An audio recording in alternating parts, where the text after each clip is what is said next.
جو افغانستان کے لیے پاکستان کے خصوصی نمائندے ہیں محمد صادق، وہ افغانستان جا رہے ہیں پاکستان کا واضح پیغام لے کر کہ عمران خان کی حکومت نے پاکستان میں دہشت گردوں کو دوبارہ پناہ دی۔ ایک دفعہ تو ہم نے پاکستان سے دہشت گردی کو ختم کر دیا تھا اور یہاں پہ دہشت گردی مکمل امن ہو گیا تھا، لیکن اس امن کے بعد ہوا کیا؟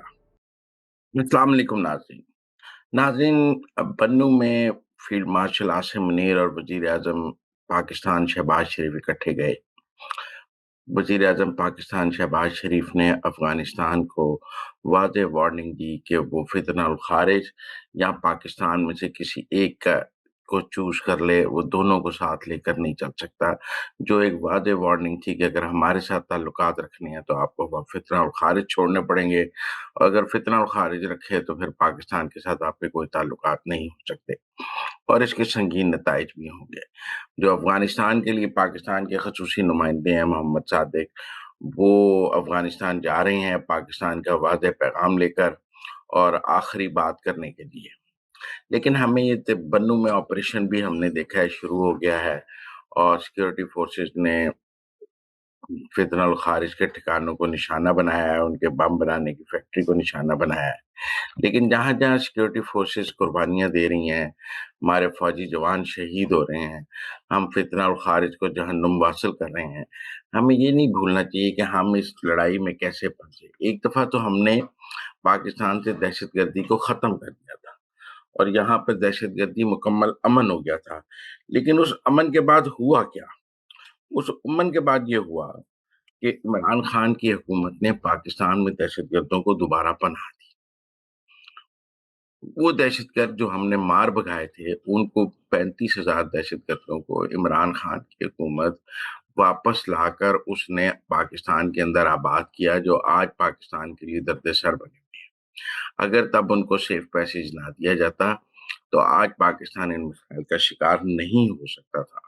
ان کو یہ جو سیف پیسیج دیا گیا، یہ پی ٹی آئی کی عمران خان کی حکومت کی پرو دہشت گردی یا پرو ٹیررزم پالیسی کا حصہ تھا کہ وہ دہشت گردوں کے ساتھ مل کر حکومت کرنا چاہتے تھے۔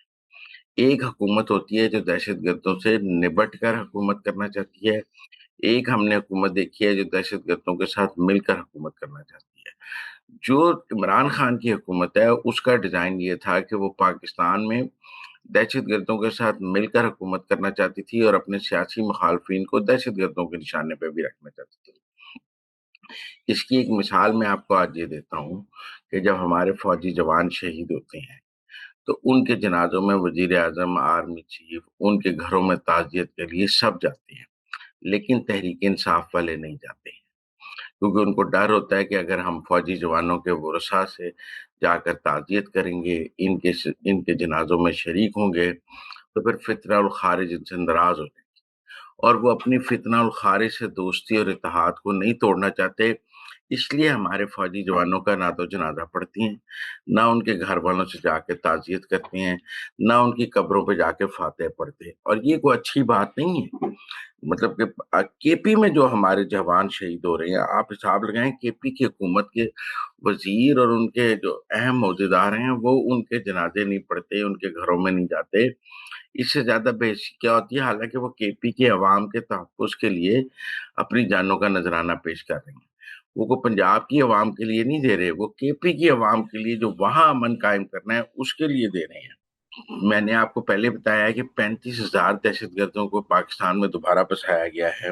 یہ جو فتنہ الخارج ہیں، یہ پاکستان کے عام شہریوں کو، سیاستدانوں کو، کاروباری لوگوں کو نشانہ بناتے ہیں، ہماری روزمرہ زندگی میں انٹرفیئر کرتے ہیں، اور ساتھ ساتھ یہ بھتے لیتے ہیں، جرائم کرتے ہیں۔ ان کا ایک جرم صرف دہشت گردی نہیں ہے، یہ اور بھی بہت سے اسمگلنگ، بھتہ خوری، کرائم اگینسٹ پرسن، بہت سارے اور جرائم میں بھی ملوث ہیں۔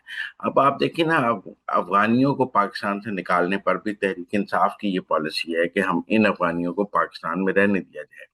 ہم ان سے سوال کرتے ہیں کہ کیوں رہنے دیا جائے جب وہ دہشت گردی میں ملوث ہیں، جب وہ پاکستان کے شہری نہیں ہیں، تو پھر ہمیں انہیں واپس افغانستان بھیجنا چاہیے جب افغانستان میں امن قائم ہو گیا ہے۔ وہ تو آئے تھے کہ افغانستان میں کوئی غیر ملکی فوج آ گئی ہے تو ہمیں اس غیر ملکی فوج کے خلاف پناہ دے دیں۔ اب تو افغانستان میں کوئی غیر ملکی فوج نہیں ہے جس کے خلاف انہیں پناہ چاہیے. اب تو ان کے اپنے افغانیوں کی حکومت ہے. وہ جائیں اور افغانستان میں آرام سے رہیں، انہیں کس نے روکا ہے؟ اور پھر وہ پاکستان میں بیٹھ کے پاکستان مخالف سرگرمیوں میں ملوث پائے گئے ہیں تو ہم انہیں اپنے گھر میں کیسے رکھ لیں؟ اور پھر میرا ایک اور سوال ہے کہ اگر تحریک انصاف اور عمران خان کو یہ افغانی اتنے پسند تھے تو انہوں نے اپنے دور میں انہیں نکالنے کی بات کیوں کی، اور پھر ان کو پاکستانی شہریت کیوں نہیں دی؟ عمران خان فیصلہ کرتے کہ تمام افغانیوں کو میں آج سے 50 لاکھ افغانیوں کو پاکستان کی شہریت دیتا ہوں اور ان کو اب مہاجرین کیمپ میں نہیں رکھا جائے گا، یہ آئیں اپنے گھروں میں رہیں. ایسا نہیں کیا انہوں نے. تو اب وہ صرف موجودہ حکومت کے اور پاکستان مخالف ایجنڈے پر چلتے ہوئے ایسا کر رہے ہیں. اسی لیے ہم کہتے ہیں کہ تحریک انصاف کا ایجنڈا آگے چل کر بھارت کے ایجنڈے کے ساتھ مل جاتا ہے، اور کہیں نہ کہیں بھارت اور تحریک انصاف کا ایجنڈا ایک ہی ہمیں نظر آتا ہے. لہذا تحریک انصاف کو دہشت گردی کے حوالے سے اپنی پالیسی کو نظر ثانی کرنی چاہیے. انہیں فتنہ الخارج کی نہ تو حمایت کرنی چاہیے اور نہ ہی ان کی سرپرستی کرنی چاہیے. اس وقت تو ایسا لگتا ہے جیسے تحریک انصاف فتنہ الخارج کا سیاسی ونگ بن چکی ہے. جیسے بی ایل اے کا سیاسی ونگ جو ہے وہ بی وائی سی ہے، اسی طرح ٹی ٹی پی کا سیاسی ونگ پی ٹی آئی بن چکی ہے. اور یہ کوئی اچھی صورتحال یا اچھی شکل نہیں ہے. ان دا لیٹر نن آگے جا کے اب کے پی کے عوام بھی اس بات پر پی ٹی آئی کو جواب دہ ٹھہرائیں گے. جب دہشت گردی کا خوف ختم ہو جائے گا، کہ آپریشن کلین اپ ہو جائے گا، پاکستان کی فوج کو فتح مل جائے گی، اس کے بعد تحریک انصاف کو کے پی کی عوام کا اعتماد حاصل نہیں رہے گا، کیونکہ کے پی کے عوام کبھی بھی دہشت گردی کے حامیوں کو نہ ووٹ دیں گے نہ حمایت دیں گے.